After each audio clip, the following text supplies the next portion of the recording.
Chers amis, nous rentrons tout de suite dans le dossier du travail. Les personnalités qui sont déjà présentes, je voudrais quand même les saluer.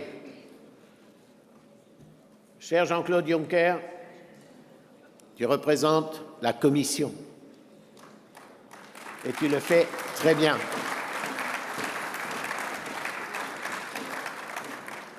Cher Donald Tusk, nous sommes très fiers que le PPE a réussi, avec tous nos responsables politiques, à te faire un deuxième mandat au niveau du Conseil.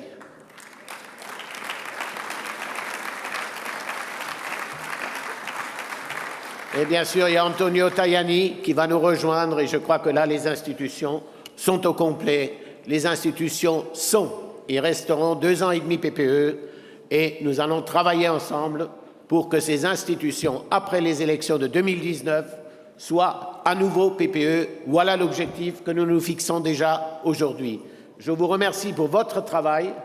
Dans cette situation délicate et difficile, nous allons tenir bon puisque le PPE est quand même le parti et l'a démontré chaque fois que nos chefs d'État et de gouvernement sont au pouvoir. C'est là que les dettes au niveau de nos pays baissent. C'est là que les conditions pour nos concitoyens sont améliorées. Et comme je le dis souvent, c'est vrai que les socialistes disent que le PPE n'est pas social. Regardez Jean-Claude, regardez Donald. Ce n'est pas le social des socialistes. Et je vais vous faire la comparaison très facile. Les socialistes font du social avec l'argent qu'ils n'ont pas. C'est ça les dettes dans nos pays. Et le PPE travaille pour que l'État assure et gagne de l'argent, et c'est avec l'argent que nous gagnons que nous faisons du social. Voilà la différence entre le PPE et les socialistes. Et voilà dans quel état ont mis les socialistes beaucoup de pays dans notre Europe. Maintenant, mesdames et messieurs, nous allons discuter et voter la résolution numéro 1 pour une société cohésive, lutter contre l'extrémisme islamique, un sujet qui a fait aussi l'objet d'un débat très intéressant ce matin. Cette résolution a été présentée par notre groupe d'experts sur la migration et l'intégration présidé par Kinga Gál et Tobias Billström, que je remercie officiellement pour leur travail ici.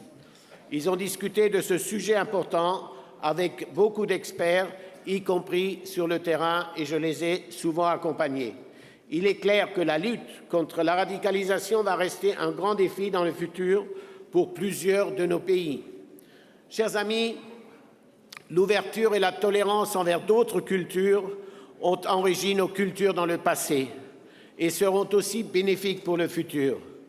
Dans beaucoup de pays européens, les musulmans, dont une partie est née sur le sol européen, forment partie intégrante de nos sociétés et la plupart des musulmans d'Europe sont bien intégrés. Il faut aussi le répéter et le dire. L'Union européenne est basée sur des valeurs fondamentales telles que la démocratie, l'état de droit, les libertés d'expression et de religion et le droit à l'égalité. Cependant, la liberté de religion s'arrête là où elle se heurte aux lois de nos sociétés et la sécurité de nos citoyens. Nous voulons que nos sociétés offrent un sentiment d'appartenance à chacun, mais nous ne pouvons pas nous permettre d'avoir des sociétés parallèles où la charia serait au-dessus de nos lois. Nous devons combattre l'expansion de l'extrémisme islamique qui promeut la haine et la violence.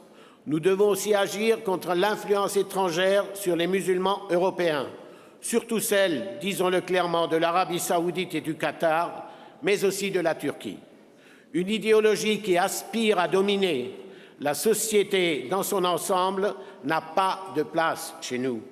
De plus, nous ne pouvons pas permettre que des entités étrangères financent des mosquées et des associations islamiques dès lors qu'il y a des raisons à penser que ce financement pourrait contribuer au radicalisme, à l'extrémisme, à la violence et au terrorisme.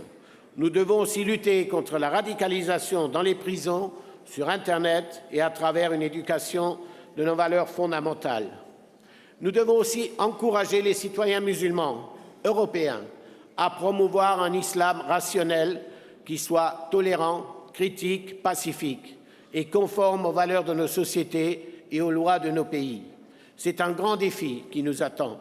Nous ne pouvons pas accepter des divisions au sein de nos sociétés. Nous avons besoin de promouvoir le dialogue interreligieux et interculturel, renforcer les relations entre musulmans et non-musulmans, surmonter les tensions et surtout construire des projets solides ensemble. Et en tant que centre droit, nous devons offrir des solutions raisonnables. La gauche suit toujours une politique chimérique. L'extrême droite a le même but que les islamistes, diviser nos sociétés. Si nous ne proposons pas de solutions sensées, personne ne le fera.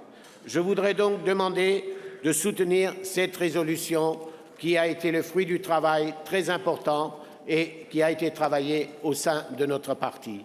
Je vous remercie de votre écoute et je voudrais aussi tout de suite vous dire le petit bruit qui est devenu un grand bruit hier recommence. Alors, je vous demande